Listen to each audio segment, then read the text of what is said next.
네, 강지원의 트리플 P 강지원 전문가 모시고 오늘 또 해외에서 나온 이슈도 집중적으로 먼저 한번 분석을 해보도록 하겠습니다. 전문가님 안녕하세요. 네, 안녕하십니까? 네, 반갑습니다.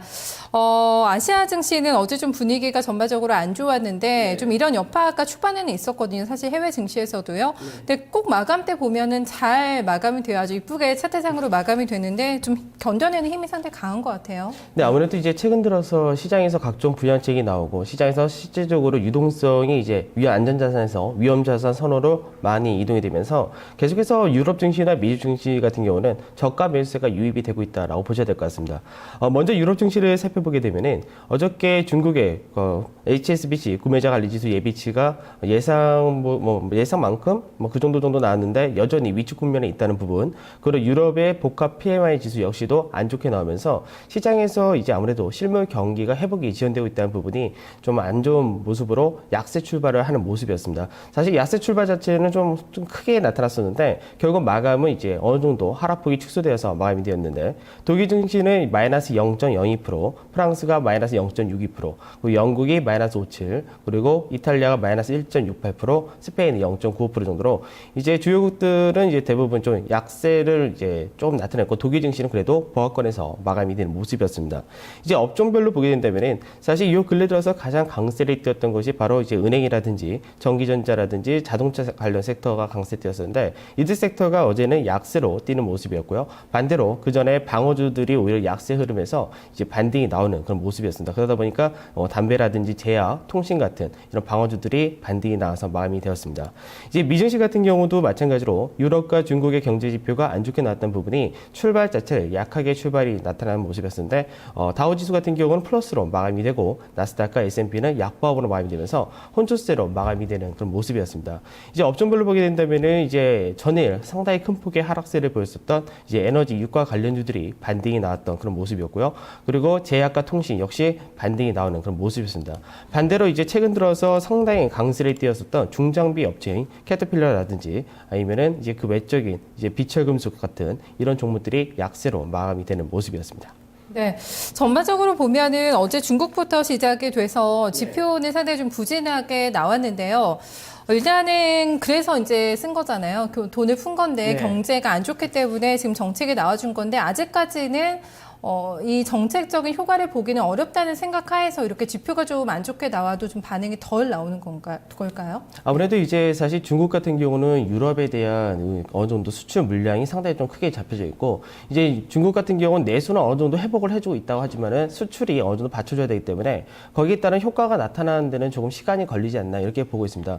이제 사실 이제 8월 달 전까지는 계속해서 불확실성이 좀 확대되었던 그런 국면이었고 이제 9월 달 초 들어서 ECB에서 정책 어떤 무제한 국채 매입이라는 정책이 나왔고 헌법재판소에서 합헌 판결 그리고 미국에서 양적 완화까지 이 과정이 나오기 전까지 너무나 불확실성이 높았기 때문에 시장에서 이제 그 구매자 관리지수에서 이제 구매자들이 어느 정도 이 결과를 보고 그리고 나서 움직이자는 쪽이 많았었기 때문에 어느 정도 시장에서 이 구매자 관리지수라든지 이런 쪽은 아직까지 호전이 크게 나타나지 못했다라고 보시는 것이 좋을 것 같습니다. 하지만 이제 앞서 이제 그 조응천 연구원님께서 말씀하셨듯이 지금 중국에서의 대부분의 재고 지수 자체가 거의 바닥을 나타내고 있기 때문에 재고가 결국 축소가 된다면 어느 정도 재고를 늘리기 위해서 생산이라든지 이런 부분을 해야 되는 부분이 높다는 점에서 어느 정도 이제 4분기부터는 중국이 좀 회복세를 완전히 좀 나타내지 않을까 기대는 해보고 있습니다. 네, 사실 그 전문가들의 최근의 전략을 들어보면은 중국 모멘텀을 받을 수 있는 종목들을 선취매에서 좀 가지고 있을 필요가 있다. 네. 조금씩 좀 모아나갈 필요가 있다. 이런 얘기 상당히 많이 듣고 있거든요. 네. 지준율 인하 좀 임박했다라는 쪽으로 분위기가 많이 형성이 좀 되고 있나 봐요. 네, 아무래도 이제 중국 같은 경우 이제 계속해서 역 RP를 통해서 계속해서 시장에서 단기성 자금 공급했었는데 이제 최근 들어서 미국에서도 이제 추가적인 돈을 푸는 양적 완화를 시행을 했고 일본에서도 10조엔 규모의 자산 매입 프로그램을 가동하기로 했기 때문에 어느 정도 시장에서 돈이 계속해서 풀리게 된다면은 위안화의 절상 속도는 가속화될 수밖에 없고 그로 인해서 중국 같은 경우 수출이 또 힘들어지는 그런 모습이 나타날 수 있기 때문에 어느 정도 중국에서도 돈을 풀어야 되는 그런 흐름이 나타나지 않을까 전망하고 있습니다. 특히나 이제 추석이라든지 국경절 연휴에 맞춰가지고 자금 수요가 상당히 많기 때문에 여기에 대해서 어느 정도 이제 그 다음 주 말부터가 추석이 시작인데 그 전에 지준율 인하하지 않을까 그렇게 전망을 하고 있고요. 특히나 물가지수 같은 경우는 중국이 올해 목표로 삼았었던 물가지수가 4%인데 그 이하에서 계속해서 물가지수 좀 안정적인 흐름을 보여주고 있다는 점에서 이제 추가적인 주간 지준율 인하 가능성이 점점 높아지고 있다라고 보시면 될 것 같습니다. 네, 만약에 연휴 전에 나온다면 이제 며칠 안 남은 거잖아요. 네, 그렇습니다. 조만간 나온다는 건데 그러면 관련돼서 좀 섹터들도 그렇고 좀 전략을 이쪽에 대비 전략을 좀 많이 세워놔야 될까요? 네, 아무래도 이제 중국 관련 섹터를 이야기할 때는 이제 소재 업종을 가장 많이 이야기를 하게 되는데 이제 화학 업종과 철강 업종이 대표적인 케이스다라고 보시면 될 것 같습니다. 근데 이제 화학하고 철강 같은 경우는 이제 미국에서도 부양책을 시행하기 때문에 결국은 이제 경기 자체가 조금은 좋아진다는 쪽이 진행이 된다면은 소재 업종들이 가장 강한 모멘텀을 할 수 있기 때문에 어느 정도 시장에서 이제 관심을 계속해서 가셔야 되지 않을까 그렇게 말씀을 드리겠습니다. 네, 유럽 쪽의 이슈로 넘어가 보면은 스페인을 좀 체크를 봐야 되겠죠. 10년물 국채 발행이 아주 잘 됐습니다. 네. 무난하게 이루어졌죠. 네. 이제 어저께 10년물과 3년물 국채 발행이 있었는데 사실 단기 국채 같은 경우는 뭐 계속해서 하향 안정성을 띄었었고 최근 10년물 국채 같은 경우는 앞전에 스페인에 대해서 다시금 또 우려감이 확대되면서 6%를 넘어가는 그런 흐름도 있었는데 이제 어제 같은 경우는 이제 5.66%가 올해 1월달 이후로는 가장 낮은 수치로 발행을 성공하는 그런 모습이었습니다. 사실 이렇게 낮은 현재 시장 금리보다도 훨씬 낮은 수준에서의 이 금리가 결정이 됐기 때문에 어느 정도 시장에서는 이 부분이 스페인이 구제금융을 요청할 것이다라는 전망이 미리 깔려 있다라고 보시면 될 것 같습니다. 그래서 어느 정도 선반영을 한 부분인데 결국 스페인에 대해서 시장에서 바라는 거는 유로 ESM을 비롯해서 이 기금에다가 구제금융을 요청해라 이 부분을 바라고 있는 것이고 사실 스페인이 요청을 하게 된다면은 실제로는 ECB에서도 국채 매입을 함으로써 추가적인 유동성이 더 확대될 수 있기 때문에 시장에서 이 부분이 상당히 좀 높게 기대를 가지고 있다라고 보시면 될 것 같습니다. 하지만 스페인이 지금 당장은 급하게 처리할 부분은 아니고 28일 날 추가 긴축안을 발표하기로 했고 그 결과의 반응을 보고 나서 어느 정도 움직일 가능성이 높기 때문에 아마 10월 달 중에는 하지 않을까 전망은 하고는 있지만 너무 이제 무조건 스페인이 구제금융을 신청한다라고는 해석하는 것은 조금 좀 이르지 않을까 그렇게 보셔야 될 것 같습니다. 네, 경제 지표도 상당히 많이 나왔습니다. 어떤 부분에 좀 포인트를 두고 이런 지표들을 좀 봐야 될지 좀 해석을 해주세요. 네. 지금 현재 이제 미국에서 부양책을 실시한 지가 이제 실제로 양적 완화 발표된 일주일밖에 되지 않았습니다. 네. 그렇기 때문에 양적 완화의 효과가 이제 실제로 경제 지표에 어떻게 영향을 미친다라고 보기에는 굉장히 좀 이른 시점인데 더군다나 지표들이 대부분 지금 발표가 되는 것은 양적 완화가 발표되기 전이었던 8월 달에 대부분의 지표가 현재 발표가 되고 있고 이제 어느 정도 이제 오늘 보게 되면은 필라델피아 제조업 지수 같은 경우는 예상치 마이너스 4.5 정도를 예상했는데 마이너스 1.9가 나왔기 때문에 예상보다 상당히 좋게 나왔더죠. 근데 이런 필라델피아 제조업 지수 같은 경우 9월달 지표가 됩니다. 그러니까 시장에서 어느 정도 이제 현재의 시점에서의 기대치라든지 유럽에서의 불안감 완화됐고 이럴 때의 흐름이 나온 것이 바로 이제 어느 정도 서베이 지표가 이렇게 나온 것이고 반대로 이제 8월달 경기 선행 지수라든지 주간 실업수당 청구 건수 같은 경우는 이제 어저께 같은 경우는 예상치 좀 상회하는 결과가 나타났는데 지금 당장 고용 시장이 바로 개선될 수는 없기 때문에 이 흐름들은 좀 더 이제 10월달에 넘어가서 본격적인 그때 경제 지표가 나올 때쯤이 이제 불확실성이 해소된 부분이 어떻게 경제 지표에 영향을 미쳤는지 좀 살펴보시는 것이 좋을 것 같습니다. 그렇기 때문에 지금 현재는 어느 정도 이제 구매자 관리 지수라든지 이런 부분 미국 같은 경우는 여전히 51.5 정도를 나타내면서 예상치에 부합하고 확장세를 보이고 있다 정도로만 해석하시면 될 것 같고요. 그만큼 미국의 경제 지표는 지금 현재 어느 정도 회복세를 그대로 가져가고 있다라고 보시면 될 것 같습니다. 반대로 이제 어저께 유럽 같은 경우 8월달 복합 구매자 관리 지수 같은 경우가 45.9로 전월 46.3보다 오히려 또 추가적으로 악화가 되면서 14개월 연속 위축세를 나타내는 모습이었었는데요. 보통 유럽의 구매자 관리 지수보다 이제 중국이 먼저 개선이 되어야지 유럽까지 좀 개선되는 흐름이 나타나기 때문에 유럽보다는 중국이 먼저 개선되는지 여부를 좀 보시면 될 것 같고 그다음에 독일 같은 경우는 이제 전달 44.7까지 빠졌었는데 이제 47.3까지 올라오면서 독일이 먼저 이제 구매자 관리 지수도 좀 개선되는 그런 모습이 나타났다라고 보시면 될 것 같습니다.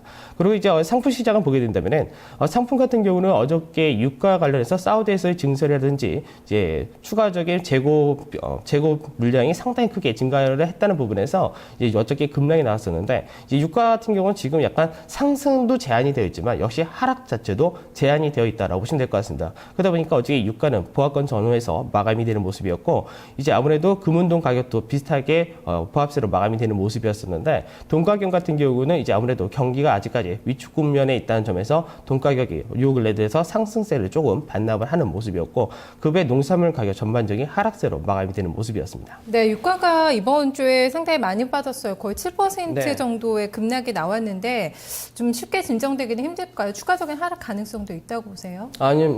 유가 같은 경우는 지금 시장에서 상승이 제한되어 있고 하락 역시도 제한되어 있다라고 보시는 것이 좋을 것 같습니다. 즉 유가 같은 경우 90불에서 100불 사이에서의 박스권 흐름을 볼 가능성이 상당히 높은데 왜 그러냐면 이제 시장에서 어느 정도 부양책에 대한 기대감이라든지 실제로 실물 경기가 개선될 가능성에 대해 베팅이 들어오기 때문에 어느 정도 유가는 지금의 흐름 정도 하단 자리에서는 반등, 저가 매수가 유입이 될 수밖에 없고 그 100불이라는 수준이 올라가게 될 때는 이제 증설이라든지 미국에서도 전략률을 방출할 수 있는 가능성이 높기 때문에 결국 심리적으로 100불을 단기간 동안에 넘어가기 힘들다. 그렇기 때문에 90불에서 100불 사이에서의 박스권 흐름이 이어질 가능성이 높다고 보시면 될 것 같습니다. 네, 알겠습니다. 사실 어제는 그래도 소만까지만 해도 이러니 저러니 해도 이천선은 그럭저럭 지켜냈었거든요. 이번에 정말 제대로 PMI 지표 중국 그리고 투신권의 매도에 발목이 잡히면서 이천선을 좀 내줬어요. 이거는 어떻게 봐야 될까요? 크게 밀리지는 않았지만 일단 이천선은 뺏겼거든요. 네, 제가 전에 이제 시장에 대해서 이렇게 말씀드렸는데 단기적인 박스권에서의 흐름이 연결된다. 근데 종합주가 지수를 이야기를 할 때 1987포인트가 이탈하지 않으면은 여전히 좋은 흐름에서의 박스권이다라고 말씀을 드렸는데요. 어저께 다행스럽게 1987포인트에서는 지지가 나오면서 1990으로 마감이 됐는데 어저께 우리나라 증시 같은 경우는 중국의 구매자 관리수가 안 좋게 나왔던 부분도 있었지만 실제로 장중 미 선물의 하락 그리고 중국하고 일본 간의 무력 충돌이 일어날 가능성이 높다라는 그런 리스크가 확대가 되면서 좀 하락폭이 좀 나왔다라고 보시면 될 것 같습니다.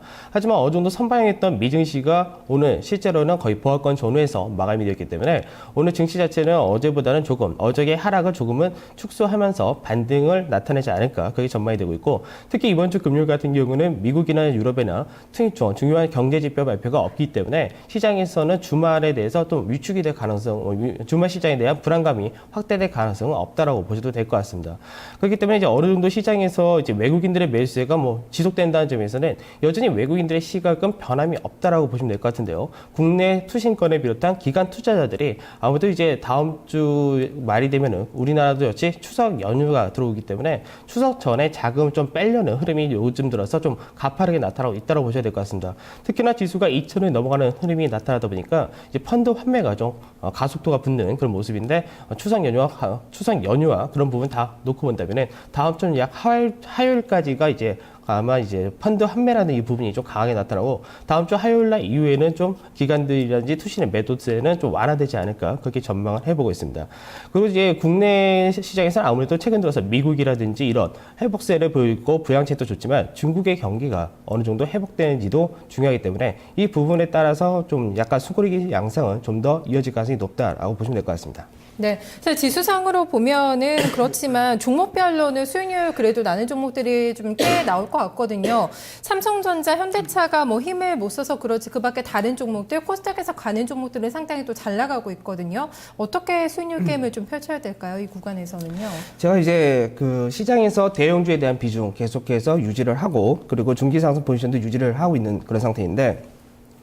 지금 IT 섹터와 자동차 섹터를 보게 된다면 대표주가 삼성전자와 바로 현대차이죠. 현대차 같은 경우는 엔화가 약세로 갈 가능성이 높다는 점에서 우려를 받았는데 오히려 이 부분은 일시적인 효과밖에 나타나지 않는다라고 보시면 될 것 같고 이제 삼성전자 같은 경우는 애플과의 소송 문제가 이제 어느 정도 판결이 다음 주면 마무리가 되기 때문에 불확실성이 해소가 된다면은 오히려 반등이 나올 가능성은 높다라고 보고 있습니다.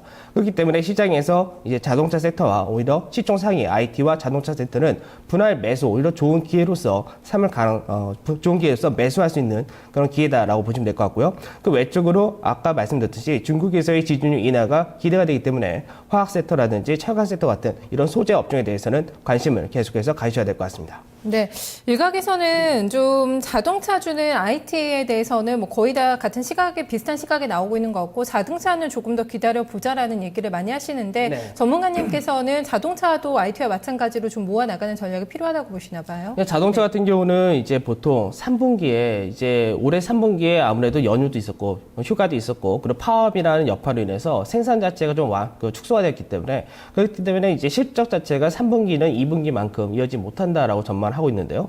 근데 이제 중요한 건 뭐냐면은 미국에서의 부양책에 대한 이 수혜가 실제로 건설 경기를 부양시키면서 하반기 소비를 늘리는 쪽으로 진행이 되기 때문에 결국 소비 관련주나 소비 관련 경기 민감주라고 얘기를 하게 된다면은 IT와 자동차가 이야기가 되게 되겠죠. 근데 이제 물론 IT가 자동차보다 좀 더 매력이 높다라고 보고 있고요. 자동차는 지금 어느 정도 펀더멘탈적으로 굉장히 매력이 있는 가격대이긴 하지만 탄력은 조금 떨어지지 않을까 그렇게 전망을 하고 있습니다. 좀 IT보다는 좀 기간 짧게 보면서 매매하는 게 좀 더 낫겠네요. 자동차 쪽은요. 아직까지는 자동차에 대해서는 지금 구간대에는 상당히 좀 좋은 가격대이긴 하지만 목표치는 좀 짧게 단기적으로 움직이시는 것이 좀 더 낫겠다고 말씀드리겠습니다. 네. 그래서 이번 주는 월요일부터 수요일까지는 좀 일정하게 종목들의 공통점이 있었습니다. 네. 가격 메리트가 있는 쪽에서 좀 짧게 수익 내고 나올 수 있는 종목들 많이 주셨거든요.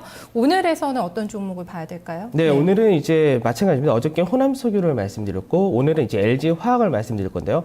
제가 이제 종목을 말씀드릴 때 석유화학 섹터에서 화학 섹터는 이제 괜찮다고 말씀을 드리고 정유 같은 석유 섹터는 조금 좀 부정적으로 말씀을 드리고 있는데 이제 시장에서 LG화학 같은 경우는 최근 들어서 전기전자 소재 쪽에서 굉장히 좀 실적이 개선되는 모습이 나타나고 있고 각국에서의 이제 어느 정도 경기에 대한 불확실성, 즉 정치적인 불확실성이 많이 완화되었기 때문에 결국은 부양책에 대한 효과가 나타날 수 있는 점에서 부양책이 결국 나타난다면 소재 업종 중에서 화학 업종이 좋아진다는 점을 이제 보고 오늘 매수를 한 쪽으로 말씀을 드리도록 하겠습니다. LG화학을 이제 차트를 보면서 바로 말씀을 드리도록 하겠는데요. LG화학 같은 경우는 최근 들어서 이제 어떻게 보면은 지수 대비해서는 상승폭이 가장 작은 섹터 중에 하나가 이제 LG화학이다, 화학주다라고도 볼 수 있을 것 같은데 최근 들어서 이제 단기적인 고점 라인대를 돌파를 하고 나서 이 직전의 고점 자리였었던 32만 7천 원 자리, 이 자리가 지금 갭도 메우는 자리였었고 돌파 후 지지를 받는 자리였기 때문에 이 자리는 눌림목으로서 매수를 한다라고 보시고 전일 종가 32만 7천보다는 약간 높은 32만 8천 원에 매수를 한 쪽으로 말씀을 드리도록 하고요. 손절가로서는 31만 원, 그러니까 60에서 조금 아래인 31만 원 손절가 잡고 단기적인 목표가로서는 앞전에 박스권에서의 물량이 많이 매물대 포진되어 있는 37만 원을 목표가로 제시를 해드리도록 하겠습니다. 네. 화학주 안에서 그럼 정유주 섹터 같은 경우에는 보유하고 계신 분들은 좀 매도 시점을 잡아 나가는 게 여전히 좋을까요? 네. 정유주 같은 경우는 제가 앞서도 말씀드렸듯이 유가가 이제 90불과 100불 사이에서 움직이려면은 어저께 같은 경우 91불대까지 내려왔다면은 여기서는 추가적으로 매도를 하실 필요가 없고 오히려 시장에서 반등이 나고 지수 자체가 움직일 때 어느 정도는 지수보다는 강하지 못한다 하더라도 지수만큼은 어느 정도 따라갈 수 있는 힘이 있기 때문에 지금은 매도보다는 유지를 하셔서 반등 시에 매도를 하시는 쪽이 좋겠다고 말씀드리겠습니다. 네, 오늘은 중국 모멘텀이 있는 쪽에서 대장주죠. 화학주 가운데 LG화학을 골라주셨습니다. 잘 체크해 보겠습니다. 고맙습니다. 네, 감사합니다. 네, 강지원 전문가와 함께 오늘도 좀 꼼꼼하게 이슈들을 점검을 해봤습니다. 오늘장에 적용을 시켜서 종목에 대한 힌트까지 찾아봤는데요. 여기서 2부 마무리 짓고요. 잠시 후에 다시 3부로 돌아오겠습니다.